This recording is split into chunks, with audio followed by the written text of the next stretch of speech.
গোলটা কি, আমার ডেস্টিনি কি, আসলে আসলে কে আমাকে কি বানাইতে চায় সেটা ফ্যাক্টর না। অ্যাট দ্য এন্ডে মানে আমি কোনটা করে আসলে স্যাটিসফ্যাকশন হচ্ছে আসলে ওইটাই ফ্যাক্ট। আর এটাতে আসলে আমার কাছে আসলে সাকসেস বা ফেইলিয়ার কোনো কিছু এক্সিস্ট করে না।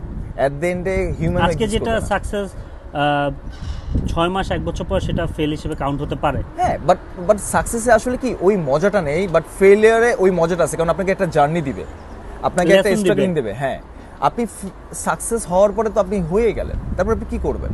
তারপর তো কাজ করতে হবে। সো আলটিমেটলি আসলে অ্যাট দ্য এন্ড আপনাকে ক্রিয়েটিভ করেই যেতে হচ্ছে, যেটা হচ্ছে আমার চিন্তা ভাবনা যে আমার একটা ভিশন আছে, আমার কোনো পারপাস নেই। এই যতক্ষণ আমি করতে করতে করতে যেতে পারি আর কি করব। এরপরে যদি কোনো জায়গায় এটকে যায় আর কি, তাহলে হয়তো মুভ করবো অন্য কিছুতে। মানে এক্সপ্লোরিং আমার জীবনে আসলে খুব ইম্পর্টেন্ট। আসলে যদি আমি আর্ট করে থাকতে চাই আর কি, তারপরও জানি না আসলে কালকে কি হবে। এমনি 10 বছরের ইউরোপের জার্নি কেমন লাগলো আপনার? খুবই ভালো, খুবই ভালো। আসলে ইউরোপে আসলে অনেক শান্তি, অনেক মজা, মানুষজন আসলে অনেক ভালো, আমাকে খুব সুন্দরভাবে অ্যাকসেপ্ট করছে আসলে।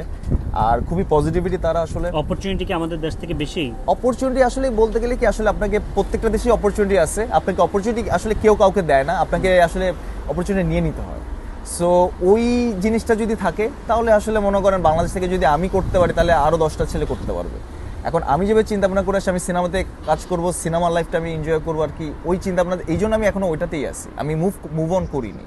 এখন তাদের প্রত্যেকটা মানুষের একটা গোল আছে, সেই গোলটা যদি ধরে রাখতে পারে, সেটা বাংলাদেশ থেকে বসে সে শাইন করতে পারবে, সে প্রাগে বসে শাইন করতে পারবে।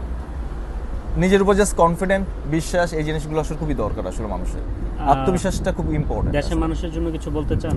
দেশের মানুষজন, আমি আসলে দেশে আসতে চাই, দেশের সিনেমাতে কাজ করতে চাই। আসলে যেটা বলছি আর কি, যে root is root, you can deny root. So some point ওই সোলটার জন্য আসলে আমি আসতে চাই। প্লাস আমার ফ্যামিলি থাকেন, ফ্যামিলির সাথেও থাকতে চাই। আসলে আপনারা সবাই ফ্যামিলিকে আসলে বেশি প্রাধান্য দিবেন। Family is very important in life, যেখানেই যান না কেন দিন শেষে আসলে family is very important. So এই জিনিসটা মাথায় রেখে আসলে চললে আমার মনে হয় না যে আপনাদের মানে কোনো কিছুতে আটকাবে। আর প্রাগে আমি সবাইকে বলবো, ইনভাইট করবো যে আসেন, ঘুরে যান। অন্তত সবাই একবার ভিজিট করা উচিত, বিদেশে আসা উচিত, দেখা উচিত। মানুষের আসলে যত ট্রাভেল করবে আসলে তত আসলে মাইন্ড চেঞ্জ হয়, তত বেশি রিফ্রেশমেন্ট হয়। আসলে শুধু পড়ালেখা করে তো আসলে রিফ্রেশমেন্ট না, ওটা একটা বেসিক, ওটা আসলে লাইফের একটা ফ্লো। এটাও একটা ফ্লো, যেখানে একটা ট্রাভেলিং একটা লিসেন লাইফ। যেমন উল্লেখ করতে চাই যে গতকাল রাতুল বেলারুশ বর্ডার থেকে এসেছে, কাজের সুবাদে সে ওখানে ছিল, গতকালকে সে এখানে এসেছে। তাহলে অবশ্যই রাতুলের চিন্তাভাবনা চেঞ্জ হয়েছে।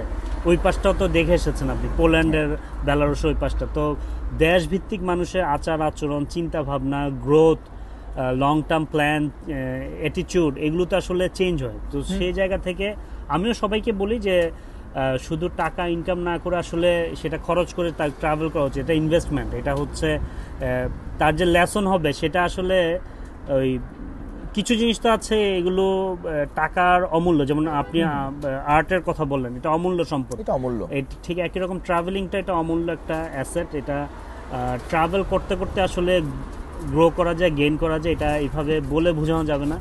যারা এই পথে নামে তারা বুঝতে পারে যে সে 5 বছর আগে ট্রাভেল করার আগে সে কি ছিল, 5 বছরে 10টা দেশ ট্রাভেল করে সে কি গেইন করেছে লাইফের।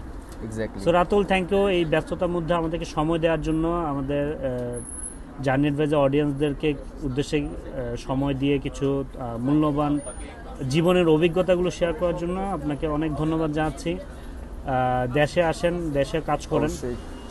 একই সাথে যেহেতু প্রাগে আপনার একটা জীবনে 10 বছর পুরোপুরি সময় কেটেছে, সেই অভিজ্ঞতা থেকে আপনি একটা সেতুবন্ধন হিসেবে কাজ করেন চেকের সাথে বাংলাদেশের।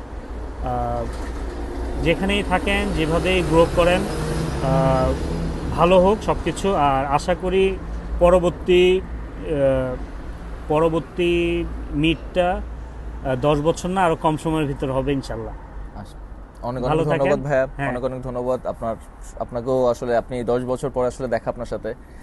আর যেটা সত্যি কথা সেটা হচ্ছে গিয়ে যে আমার কাছে আসলে সব মানুষই মানুষ, হিউম্যান ইজ ভেরি ইম্পর্ট্যান্ট।